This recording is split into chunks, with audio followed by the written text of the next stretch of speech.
This is the first inaugural video, and the first time I've ever really done anything like this.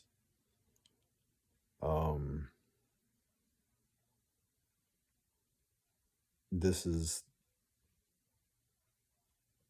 what I'm going to try to put together as my thoughts on surviving hypergamy, especially when you were absolutely convinced this person was, for lack of a better term, your soulmate. And even more serious term, possibly your twin flame that chose to run,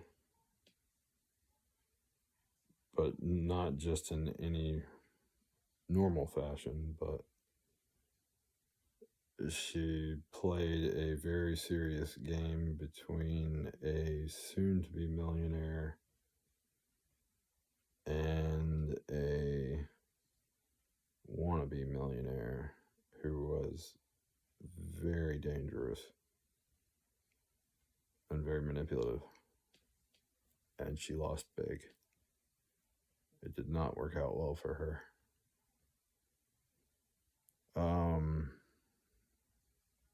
I won't be discussing any of the actual names of individuals surrounding what has transpired. I don't even know how many episodes of this there could possibly be, or if anyone will even watch it. Probably not. I'm probably just making a fool of myself, as I have been doing even when I still had a family. This is my artwork, by the way, behind me. Yeah, I'm an artist. I have been most of my life. I've done everything. I've been in construction, remodeled homes,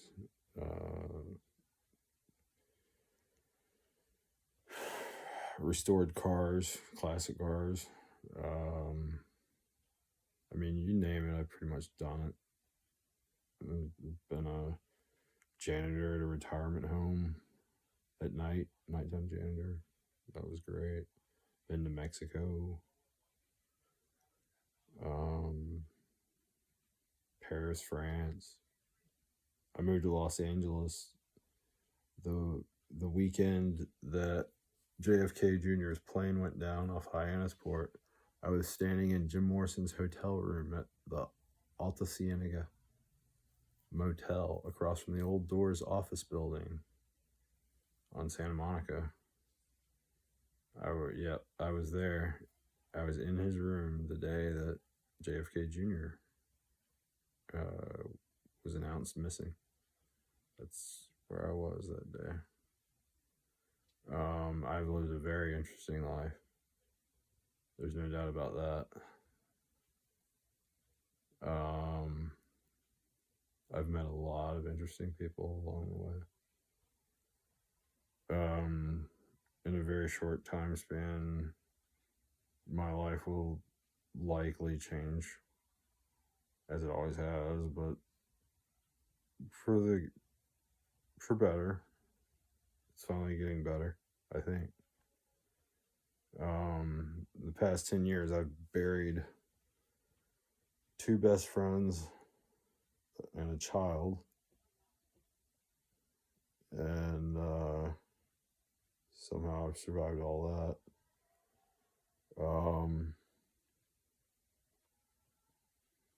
But the one thing that has been consistent throughout it all is females and their inconsistency. So this is my rock bottom as far as all of that goes.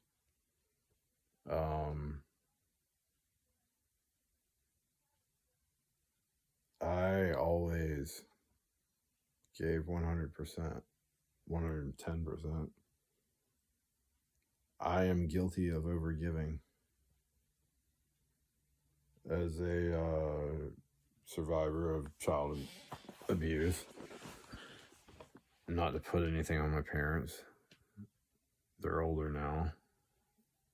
And I do love them. But I was a pleaser. I always wanted to please. So I overgave a lot to my own detriment. And one of the things is that I always put my partner, my female, on a pedestal until, constantly I felt trying to show these women that I was not in it to be a player. I was not going to be cheating on them. I was not going to be like that. And while they were with me, they knew.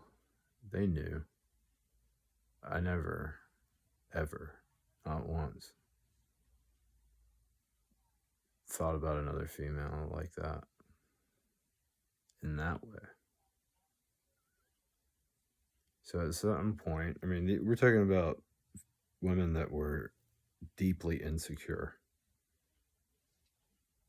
And it's, whatever you want to say is my fault for those that I picked to have relationships with and not pay attention to the red flags. Sue me. Everybody's got red flags. Seriously, everybody's got red flags. At some point you decide, well, I like this person.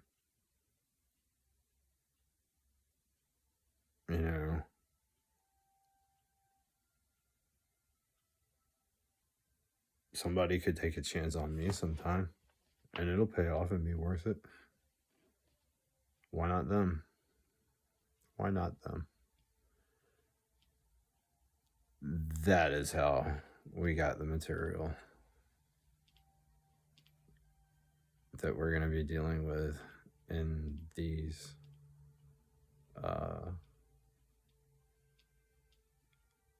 I don't know what you call them, videos or whatever. But this is my account of stories and recollections of things I survived, having seen it firsthand. And I assure you, it will be raw. There's everything from hot wifing to